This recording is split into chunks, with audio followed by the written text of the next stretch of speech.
Hace 5 años, me tocó atravesar una situación que en su momento me causó muchísimo dolor y también miedo.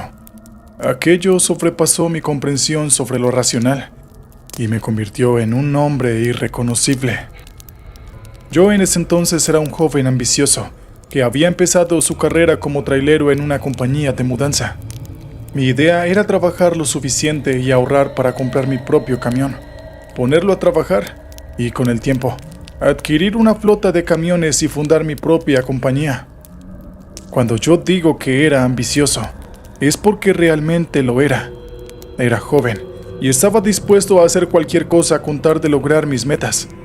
En la compañía, la competencia ya de por sí era feroz, porque el sueldo era bueno y todo el mundo quería trabajar allí. Yo era uno de los más nuevos. Sin embargo, mi dedicación y compromiso pronto me hicieron destacar entre la mayoría. Como ocurre generalmente en este tipo de situaciones, los empleados más viejos se pusieron celosos e intentaron sabotear mi trabajo. Pero yo los ignoré y seguí adelante con mi determinación. Muy pronto, a los pocos meses, el gerente me llamó a una reunión y me dijo lo que estaba esperando desde hacía rato, que si seguía así, pronto me ascenderían y podría trabajar ya no de trailero, sino como supervisor y administrativo en las oficinas. Eso equivaldría a una doble paga, por lo cual me puse muy contento. El gerente dijo que mis viajes eran los más eficientes y veloces, y solo había otro camionero que lograba igualar mis registros. Entre este empleado y yo, se decidiría el próximo ascenso. El trailero en cuestión se llamaba Domínguez. Yo ya lo tenía estudiado porque sabía que era uno de los mejores, así que amenazaba con mi próximo ascenso. Era un hombre de mediana edad, robusto y muy callado, a tal punto que no hablaba con nadie. Solo se limitaba a conducir su camión y a limpiarlo obsesivamente cuando llegaba al depósito. Intenté averiguar más de él, pero era realmente muy difícil. No tenía esposa ni hijos, y vivía en un departamento en un 6º piso al cual era casi imposible acceder, a menos que tuvieses algún conocido en el complejo. Pero yo en ese momento estaba decidido a derrotarlo. Son cosas que uno hace cuando es joven. Los excesos son muy frecuentes, y a veces nos olvidamos de pensar en el otro. Indagué sin cesar, hasta que un día descubrí que tenía un vicio. Solía frecuentar los bares que ofrecían acompañantes para adultos. Una noche, lo seguí hasta uno de esos bares. Lo espié a la distancia y lo vi pedir bebidas alcohólicas, siempre solo en la barra, sin hablar con nadie. Hasta que de pronto, una chica se le acercó y Domínguez, casi al desgano, la invitó a una copa y muy pronto comenzó a besarla. Yo observaba todo esto desde una mesa apartada. Con gran disimulo, tomé varias fotografías de Domínguez con la acompañante, e incluso lo seguí cuando él se fue a uno de los cuartos contiguos. Estaba seguro de que con esto lo derrotaría. Mi plan era mostrarle las fotografías al gerente, que sabía que era un hombre de familia y cuidaba mucho la imagen de la empresa. Con toda seguridad, el gerente no ascendería a un hombre que frecuentaba bares de baja calaña como ese. Terminé de tomar las últimas fotografías y regresé a mi mesa para beber un último trago. Estaba ya dispuesto a irme, cuando sentí que una mano se posaba sobre mi hombro. Me di la vuelta rápidamente. Era un encargado de seguridad.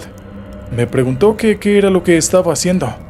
Yo fingí inocencia y le dije que solo estaba tomando unos tragos. El hombre, que debía medir casi 2 metros y pesar más de 100 kilogramos, presionó su mano sobre mi hombro hasta retorcerme de dolor. «No te hagas el inocente. Vi que estabas tomando unas fotos. No se puede hacer eso en este bar. Entrégame el celular ahora», dijo con voz autoritaria. Le dije que no podía hacer eso y que iba a llamar a la policía. Entonces el sujeto me dobló el brazo de tal manera que quedé con el rostro sobre la mesa gritando de dolor. Mientras intentaba inútilmente liberarme, el hombre me revisó los bolsillos hasta que encontró el celular. Lo arrojó al piso y lo destrozó con la suela de sus zapatos. Luego, Me dio un puñetazo en el estómago y me arrastró hacia la salida, donde volvió a encajarme otro puñetazo y me dejó casi desmayado sobre el suelo. Si vuelves aquí, juro que ya no volverás a salir, me amenazó. Como pude, regresé a mi casa y me tomé una aspirina. Me daba vergüenza admitirlo, pero lloré de rabia, porque sabía que estaba muy cerca de ganar la batalla contra Domínguez. Hasta ese punto, estaba cegado por la ambición. Al día siguiente, al regresar a la empresa, me aguardaba una sorpresa desagradable. Estaba preparándome para iniciar un viaje, controlando los niveles de aceite y líquidos del motor del camión, cuando alguien a mis espaldas me habló. Era Domínguez. Se veía calmado como siempre, pero había algo en su mirada que me hizo retroceder un par de pasos. Oye, me enteré de lo que intentaste hacer conmigo, dijo con un tono sombrío. Este trabajo lo es todo para mí. Si juegas sucio, yo jugaré sucio, ¿me oyes? ¿Ah, sí? ¿Y qué es lo que vas a hacer?, pregunté tratando de disimular mi nerviosismo. Ya lo verás, dijo Domínguez misterioso, y sonrió. Era la primera vez que lo veía hacerlo.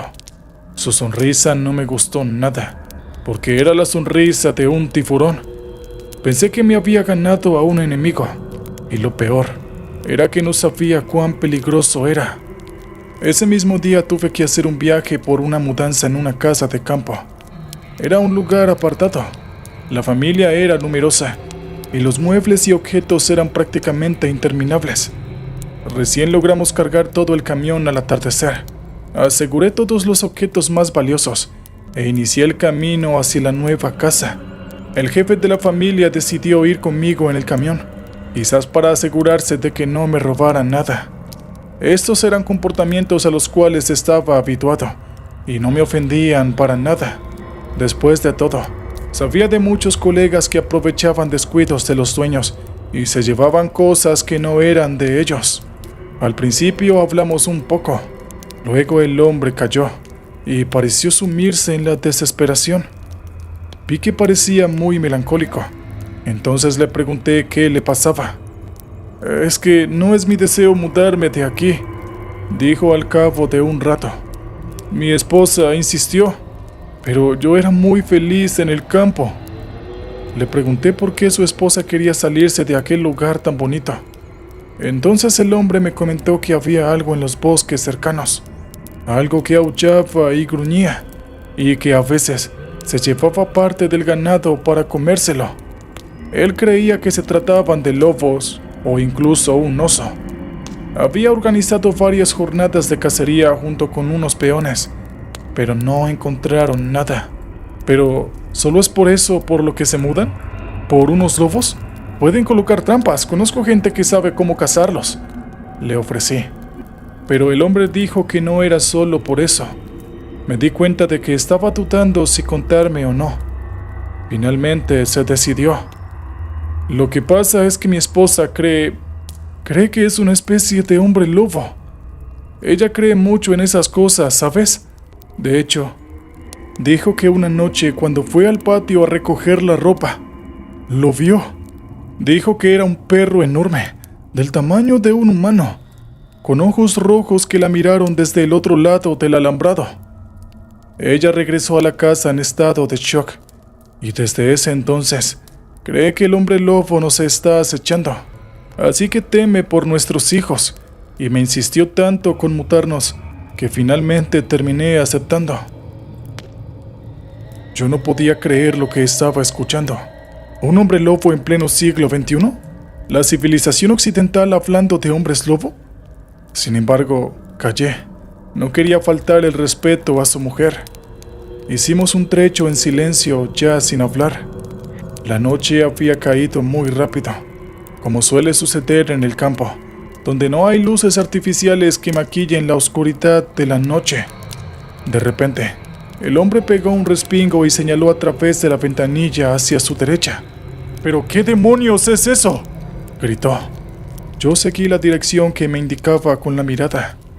Vi un par de ovejas al costado del camino. Estaban muertas y despanzurradas. Quise detenerme para examinarlas, pero el hombre me gritó que siguiera marchando. Le hice caso, porque después de todo él era quien me había contratado. Vi que estaba temblando y al mismo tiempo se echó la bendición. Él también temía a ese supuesto hombre lobo. Quise reírme para aliviar la tensión, pero lo cierto es que yo también estaba comenzando a asustarme. En la oscuridad, la mente vuela y uno se imagina cualquier cosa. Aceleré y puse algo de música intentando relajarnos.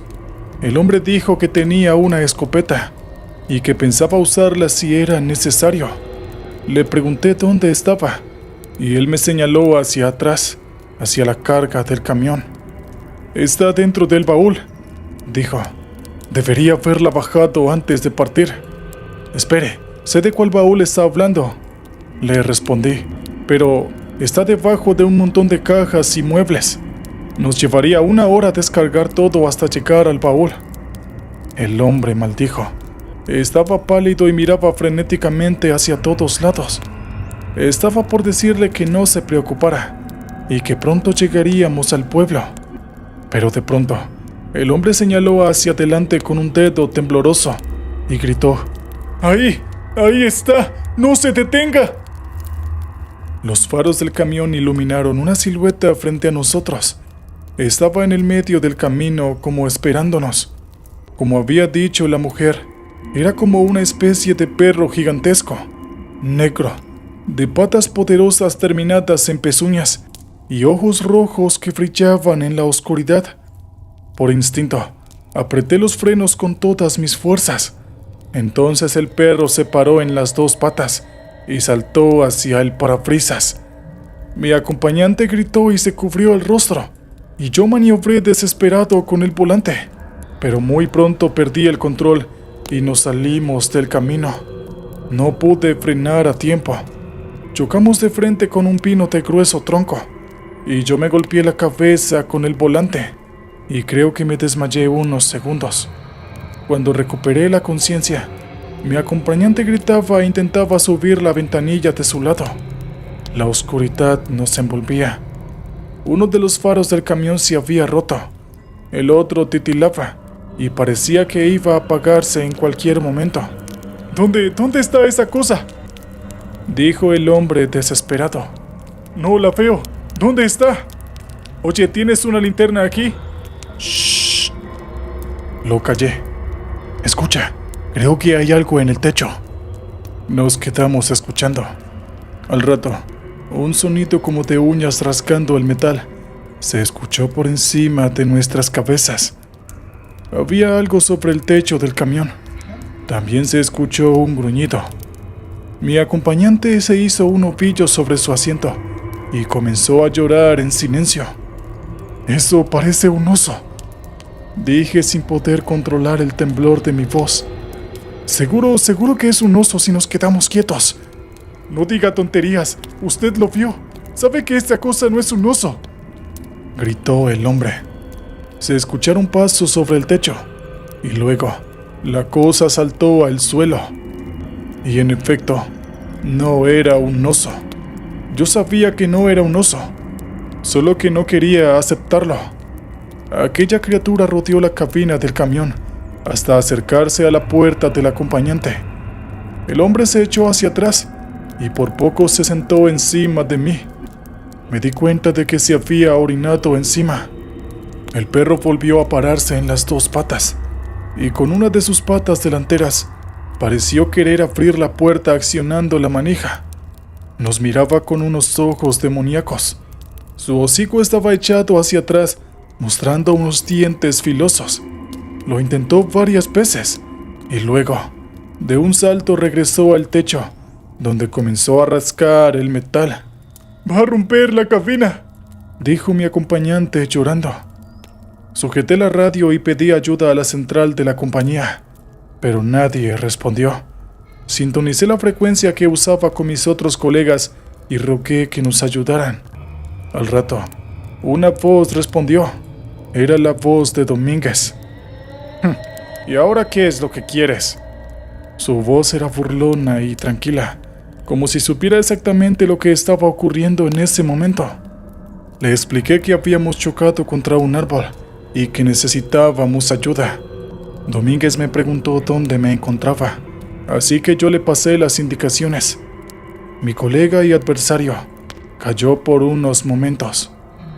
«Oye, esa zona es peligrosa», dijo al fin. «Sé lo que habita en estos bosques. Todo el mundo en los alrededores lo sabe. Todos excepto tú, que parece que está más ocupado intentando pisar la cabeza de sus compañeros». Volví a rogarle por ayuda, y Domínguez dijo que me ayudaría si yo prometía que me olvidaría de aquel estúpido ascenso en la empresa. Sin pensarlo, le dije que sí de inmediato. En ese momento, le hubiera dado todo mi dinero con tal de salir vivo de esa situación. «Muy bien, estoy cerca», dijo. «En unos minutos estaré llegando allí». Mientras tanto, las garras de aquella cosa seguían arañando el techo. Se escuchó un horrible chirrido y parte de la carrocería se dobló. Estaba intentando entrar y muy pronto lo lograría. Mi acompañante seguía llorando y rezando. «Mi esposa tenía razón. Debí haberme mudado hace mucho». Al rato, una luz intensa iluminó los bosques y un silbido se alzó en el aire. La cosa sobre el techo dejó de arañar la carrocería y se bajó de un gran salto. Giró la cabeza hacia nosotros y nos miró como sonriente, y luego se marchó en dirección a los bosques profundos. Al cabo de un momento, apareció Domínguez con su cabeza cubierta por un curioso sombrero.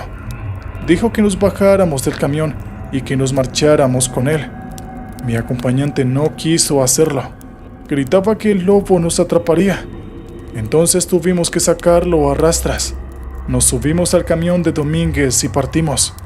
Mi acompañante estaba en estado de shock y no paraba de llorar y temblar. Domínguez me miró con su calma de siempre. «Imagino que vas a respetar tu palabra y recordarás tu promesa, ¿verdad?», me preguntó. Yo le dije que sí, se lo juré por mi madre. Sin embargo, la duda me carcomía. ¿Cómo era posible que Domínguez estuviera tan cerca del lugar? ¿Y por qué aquella cosa terrorífica se había marchado ante su silbido? Le hice estas preguntas y Domínguez sonrió misteriosamente. «Mientras menos sepas, mejor te irá, muchacho. Solo debes recordar tu promesa y todo saldrá bien». Y cumplí con mi palabra. Al día siguiente, ya repuesto del susto, le dije al gerente que no quería el puesto. El hombre asintió, aunque era evidente que estaba molesto conmigo, porque le había chocado uno de los camiones de su flota. Por lo que sé, Domínguez nunca aceptó el ascenso. Siguió manejando su camión de esa manera tan tranquila, silenciosa y eficiente. Al poco tiempo renuncié a la empresa y nunca más volví a saber de él.